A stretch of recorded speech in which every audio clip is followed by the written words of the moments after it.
Dans cette vidéo, nous allons voir un exemple de la solution N-Item ou N8M. En termes de scénario métier, on souhaite donc apporter une assistance en dehors des heures de travail. Donc on a premièrement un élément déclencheur qui est donc la réception d'un message sur un système de messagerie comme Telegram ou équivalent. Ensuite, donc, on récupère l'heure actuelle, la date et l'heure actuelle. On détermine à travers une fonction si on est ou pas dans les horaires d'ouverture. Si on est dans les horaires d'ouverture, donc on va envoyer un simple message pour dire vous pouvez nous contacter car nos bureaux sont ouverts, en rappelant le numéro de téléphone. Sinon, il va falloir traiter le contenu du message. Donc on va utiliser un agent en utilisant ce modèle-là, ou n'importe quel modèle, qui va donc regarder le contenu du message et déterminer en sortie deux choses. Est-ce que le contenu est lié à ce qu'on traite? Et deuxièmement, quel est le mot-clé qui permet de déterminer cela? Là, dans cet exemple, on va supposer que l'on traite toutes les demandes liées au sport. Donc une personne qui souhaiterait faire du sport, acheter des articles de sport, peu importe, mais quelque chose lié au sport. Et en sortie, donc on a un booléen qui permet de dire si c'est du sport ou pas, et le mot-clé. Donc là, on donne une structure de JSON à l'IA, de sorte à ce qu'il puisse l'utiliser et faire la même chose, utiliser le même format pour les messages qui vont entrer.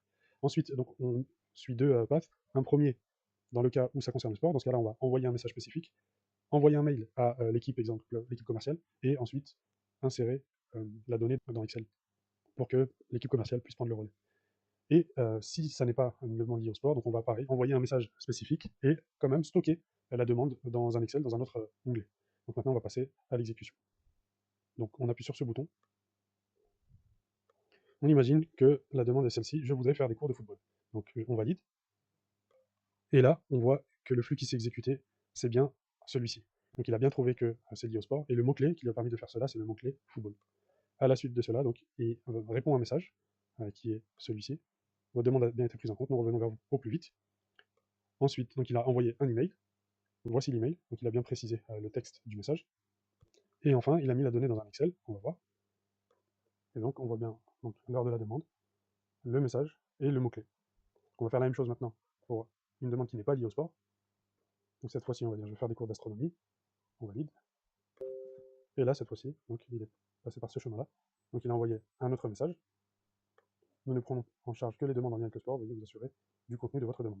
Également, il a mis les données dans Excel, on ne sait pas, peut-être un jour on proposera deux types de cours, et donc dans l'onglet pas sport, donc il a bien mis avec le timestamp, le message et le mot-clé. Donc si demain on a d'autres cours à proposer, on pourra regarder uniquement cette colonne par exemple, et regarder quel type de cours sont les plus demandés.